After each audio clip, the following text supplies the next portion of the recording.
All right, someone find me an accountant, because right now everyone's making a big deal of the fact that the average tax refund Americans are getting is down close to 17%. That could change. It's volatile, but I'm thinking to myself, and I'm not an accountant, is that such a bad idea? In other words, you're getting more of that money during the course of the year than at the end of the year or whatever. Positive Financial Karma is a book. Daniel Geltrude, a crackerjack accountant in his own right, has put this together in a way that just makes sense to morons like me.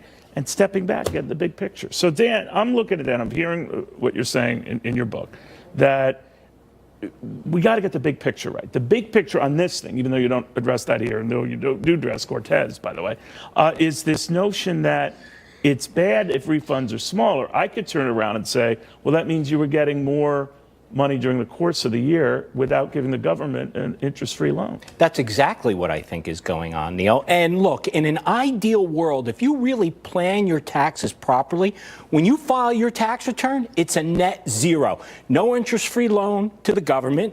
You don't owe anything. You don't get anything back. That's exactly how it's supposed to be. Now, this big deal everybody's making, Neil, about, wait a minute, refunds are going down. This tax law was designed to give people bigger paychecks. But you live in New Jersey, as do I. Yes. And of course, in this area, for people who have to limit their mortgage and taxes, it's going to cost them more. They're not doing it well, and they're finding that out. And you know this as an accountant just now. So they're listening to you and saying, oh, I don't like this. Yeah, and look, the tax code picks winners and losers, Neil, and based upon that SALT deduction from high tax states, which you and I live in, I think we're going to be losers, you and I. And I don't like using that term with you, Neil. But your point is, well, that for those of us, this is tipped to the rich and all, the reality is not really. No, it's not. It really isn't, because when you're in a high tax state, what you have in your state withholding and then real estate taxes, we're #1 in the nation, Neil, New Jersey, for real estate taxes. Oh, you're right. We're going to have a sting. And then you've also lost a whole bunch of itemized deductions on top of that. So this is not about the rich walking away. Wrote this book to cover the higher taxes you're going to have to pay. Right? I need the supplemental income. You get into Alexandria Ocasio-Cortez. I guess around the time she was just elected, it toppled Crowley to become this giant she is. You said that the new Democratic nominee's economic policies are the polar opposite of mine, and I would guess of many Americans.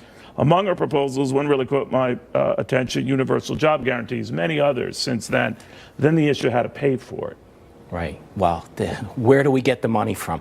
Tax the rich. That's the answer to everything. But you know what we're seeing?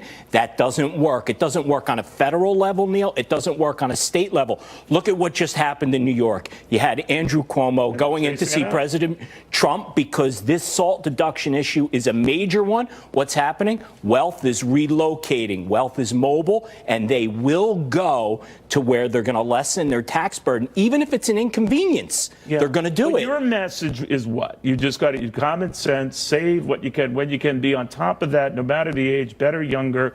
But it's common sense stuff, and it will bite you if you don't do it. Yeah, and it's only a matter of time, Neil, that, they say the best time to plant a tree, 20 years ago, second best time today. So it's never too late to start doing the right thing financially. It's all about intent, Neil. I definitely want to get you on the Business Network to go into this in more detail. Positive Financial Karma, Daniel Geltrude, he knows of what he speaks, and he speaks English.